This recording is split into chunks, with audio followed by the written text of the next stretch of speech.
राधे राधे, जय श्री कृष्ण। चौथ का उद्यापन कैसे करते हैं ये मैं आपको अभी बताती हूँ। चौथ के व्रत गणेश जी की पूजा होती है।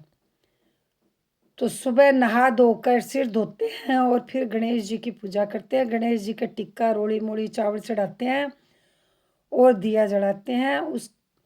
इसके उद्यापन में 14 जगह खाना होता है और एक सासू जी की तीड़ होती है, उसमें दक्षिणा होती है। सासू जी के तीड़ में भी दक्षिणा होती है, तो जो 14 जगह मिनसते हैं उनमें भी होती है। ये उसके बाद कहानी सुनी जाती है। तो कहानी, एक बुढ़िया माई थी, उसके कोई औलाद नहीं थी। उसने पड़ोस में देखा कि भाई पड़ोसन चौथ माता का व्रत कर रही है, तो उसने पूछा भी तुम क्या कर रहे हो? बोली मैं चौथ माता का व्रत कर रही हूँ। बोली इससे क्या होता है? बोले अंधन लक्ष्मी होती है, जिसके बेटा नहीं होता उसके बेटा होता है और 12 साल का बिछड़ा हुआ पति मिलता है। तो उसने कहा कि मेरे भी कोई बेटा नहीं है, तो मैं भी रख लेती हूँ। तो उसने चौथ माता के व्रत रखने शुरू कर दिए। अब उसके बेटा हो गया। जब बेटा बड़ा हुआ तो वो बेटा जंगल से लकड़ी काट के लेके आता और माँ उसी से अपने घर का गुजारा चलाती थी। वो चौथ के व्रत करती थी। जब चौथ के व्रत करती तो वो 4 पिंडी चूरमे की बनाती। एक गऊ को देती, एक अतकार का देती, एक पिंडी खुद खाती और एक पिंडी अपने बेटे को देती थी। एक दिन गर्मी का टाइम था, बेटा लकड़ी काट के लेके आया, थका हारा बैठा था। ताई चाचियों के बर्दाश्त नहीं, उन्होंने जाके उसको लगा दिया। बोल तू तो इतनी मेहनत करता, पसीना बहाता है और लकड़ी काट के लेके आता, तेरी माँ तो चूरमे बनाती है और खाती है। वो बोला नहीं नहीं, ऐसा हो ही नहीं सकता। लेकिन ताई चाचियों के बहकावे में जब वो बहकाया हुआ वो घर आया, आके उसने अपनी माँ से खाना मांगा कि माँ मुझे खाना दे। तो माँ ने उसको चूरमे की पिंडी दी। कुछ तो बहकाया हुआ था, थका हुआ था, वो चूरमा देख के वो तो लाल पीला हो गया। माँ से झगड़ा करने लगा, मैं तो इतनी मेहनत से लकड़ी काट के लेके आता हूँ, शहर में बेच के आता हूँ, और तू तो चूरमा बनाती है और खाती है। माँ ने बहुत समझाया लेकिन उसके समझ में कुछ नहीं आई, क्योंकि वो तो लगाया हुआ था। फिर वो घर छोड़ के जाने लगा तो माँ बोली तू जा तो रहा है, कोई बात नहीं, तू ये मेरे कानी के दाने ले जा और पानी की घंटी ले जा। जहां संकट पड़े 2 दाने डाल दिए और गणेश जी को याद कर लियो, वो तेरे संकट काटेंगे। अब वो चला गया। आगे गया तो बहुत जोर से नदी आई हुई थी, तो उसने 2 दाने डाले, हे चौथ माता मेरी माँ मेरे जी के लिए करती थी, तो नदी पाट के रास्ता दे दे तो जानू। अब नदी ने पाट के रास्ता दे दिया। आगे गया तो शेर दहाड़ रहा था। उसने फिर कहा हे चौथ माता मेरी माँ मेरे जी के लिए करती थी, तो शेर की गऊ बन जाए तो जानू। अब शेर की गऊ बन गई। अब तो वो चलता जाए, पश्चाताप करता जाए कि मैं तो यूं ही माँ से लड़ झगड़ के निकला, मेरी माँ तो मेरे लिए ही करती थी, वापस भी किस मुंह से जाऊं। चलता चलता एक नगरी में पहुंचा तो एक बुढ़िया माई पूड़े पोरी और रो रही। उसने कहा बुढ़िया माई क्या बात, शादी भी गमी भी, पूड़े तो बना रही है, खुशी में बनते हैं, रो भी रही है तू। तो बुढ़िया माई ने बताया भाई इस गांव में 6 महीने में एक आवा पकता है, तो जब आवा पकता है तो एक आदमी की बलि लगती है। आज मेरे बेटे की बारी आ गई। उसने कहा कोई बात नहीं, तेरे बेटे की जगह मैं जाऊंगा, लेकिन पेट भर के पूड़े खिला दे। बुढ़िया माई बोली भाई एक बार नहीं 2 बार खा ले। वो घी के बनाती बनाती तेल के बनाने लगी। उसने सोचा बुढ़िया माई है तो दोगा चित्ती वाली, पर कोई बात नहीं, बुढ़िया माई है, पेट भर के पूड़े खाए। और खा के बोला बुढ़िया माई जब राजा का हलकार आए तो मुझे जगा लियो। आधी सी रात हुई, राजा का हलकार आया, बुढ़िया अपने बेटे को भेज। अब बुढ़िया माई मन में सोचे पराए पुत को कैसे भेजूं, वो भी मरने के लिए। हांडी कुंडे खुड़खड़ाने लगी तो वो उठा, बोले बुढ़िया माई क्या हुआ? बोले भाई राजा का बुलावा आ गया। बोले कोई बात नहीं, मैं जाऊंगा, ये मेरी धोती ले लाठी ले कूड़े में रखी है, मैं वापस आऊंगा तो लूंगा। बुढ़िया माई ने सोचा वहां का गया, कोई नहीं आया, ये कहाँ से आएगा। चला गया, जाके आवे के बीच में बैठ गया, पानी की घंटी ले गया तो दाने ले गया, उसकी अपने चारों तरफ कार लगा ली और बोला हे गणेश जी महाराज, आज मेरा संकट कटेगा तो मैं आपको मानूंगा कि मेरी माँ मेरे जी के लिए करती थी।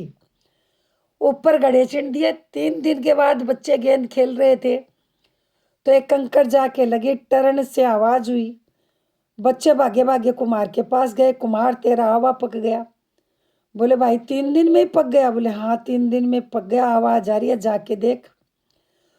कुम्हार जब जाके देखने लगा तो आवा पक गया और राजा के पास गया। बोले राजा राजा आवा पक गया। बोले भाई 3 दिन में आवा आवा पकेगा तो इतने आदमी कहाँ से लाऊंगा?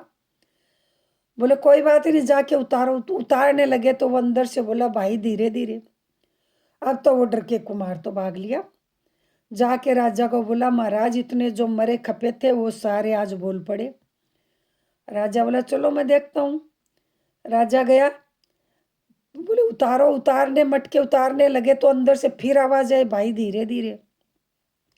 राजा ने तलवार खींच ली। बोले कोई बात नहीं, तुम उतारो, मैं देखता हूँ क्या है। मटके उतारे, वो अंदर जैसा बिठाया था वैसा का वैसा बैठा। राजा बोला तू भूतक देते है, तू क्या है? उसने कहा मैं न भूत हूँ, मैं न दैत्य हूँ। तो बोले तू कौन है? बोले जो मैं बिठाया था वही हूँ, मैं मेरी माँ का बेटा हूँ। बोले इतनी आग में कैसे बचा? बोले मेरी माँ चौथ के व्रत करती थी मेरे लिए, तो गणेश जी महाराज ने मेरी रक्षा करी है। अब राजा के बड़ी लड़की कमारी थी, उसने उसकी शादी कर दी, खूब धन दौलत लाभ लश्कर दिया और विदा करा दिया। जब वो अपनी नगरी के पास पहुंचा तो उधर उसकी माँ बेचारी रोती रोती अंधी हो गई, कानों से ना सुने, आंखों से दिखे नहीं। सब लोग भागे, ताई चाची भागे तो हमारा ही बेटा है। एक पड़ोसन जाके उसकी माँ को बोली बोली बोली तेरा बेटा आया है, खूब धन दौलत लाया है, बहू साथ में लाया है। वो बोली मेरा बेटा कहाँ से आएगा, वो तो मर खप गया होगा। बोले जाके देख। जाके देखे तो सचमुच में उसका बेटा। अब बुढ़िया माई कहे मेरा बेटा है, ताई चाची कहे मेरा बेटा है। राजा को बुलाया, न्याय करो। राजा ने सबको लोहे की अंगी दी, बुढ़िया माई को भी अंगी दी। सबने तो ऐसे बोले जिसकी अंगी में से दूध निकल के बेटे की मूंछ बीज जाए, बहू की चुनड़ बीज जाए, उसी के बेटे बहू। अब ताई चाची ने तो ऐसे ही पहन लिया। बुढ़िया माई ने जब लोहे की अंगी पहनी तो गणेश जी को ध्याया, मनाया, खूब रोई, उनके आगे प्रार्थना करी, हे महाराज मेरे तो कोई औलाद नहीं थी, मैंने आपके व्रत किए तो मैं आपने मुझे बेटा दिखाया था, आपके व्रत करने से ये निकल के गया, आज आया है तो आपका व्रत है। यदि मेरा बेटा मुझे नहीं मिलेगा तो सृष्टि में आपको कौन मानेगा? आप गणेश जी ने भी सोचा कि बुढ़िया को तो उसका बेटा मिलना चाहिए, नहीं तो सृष्टि में मुझे कौन मानेगा। जब ताई चाची सामने आई तो कुछ नहीं हुआ। बुढ़िया माई सामने आई तो लोहे की अंगी में से दूध निकल के बेटे की मूंछ बीज गई, बहू के चुनड़ बीज गई। अब राजा बोला भाई बहू बेटे तो बुढ़िया माई के ही हैं। बुढ़िया माई को बोला बुढ़िया माई क्या टाणे टुसमन करती है, जो लोहे की अंगी में से दूध कैसे निकला? तो बुढ़िया माई ने पूरी बात बताई। हे महाराज मेरे तो कोई औलाद ही नहीं थी, मैंने गणेश जी के व्रत करे तो मुझे ये बेटा मिला, और व्रत के कारण लड़ झगड़ के निकला, आज व्रत के दिन ही आया है, ये गणेश जी का ही दिया हुआ है। राजा ने ऊपर चढ़ के ला फिरा दिया, सब कोई चौथ माता का व्रत करियो, 14 करियो, 14 नहीं तो 6 करियो, 6 नहीं तो 4 करियो, 4 नहीं तो 2, तो सब कोई करियो, जिसके भी दिद्दे गोड्डे चलते हों सब कोई करियो। हे महाराज जैसा बुढ़िया माई का बेटा है ऐसा सबका एक कहते सुनते हूँ, कारा भरते अपने सारे परिवार के। अधूरी हो तो पूरी करियो, पूरी हो तो प्रवान चढ़ायो। उसके बाद कहानी सुनने के बाद कहानी के कुछ दाने रख लेते हैं जिससे चंद्रमा को अर्घ देते हैं तब लेते हैं, कुछ दाने लेके सूरज को अर्घ दे देते हैं। और जब सूरज को अर्घ देते हैं तो बोलते हैं सोने की साकड़ी जगमोतिया का हार।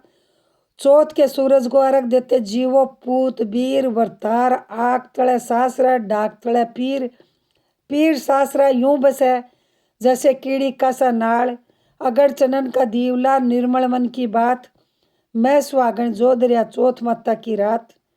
ऐसे कह के सूरज को अर्घ दे देना चाहिए। और जो दाने और रखे थे उन दानों से घंटी पानी की ओर भर के रात को जब चंद्रमा का उदय होता है तब चंद्रमा देख के उसको अर्घ देते हैं।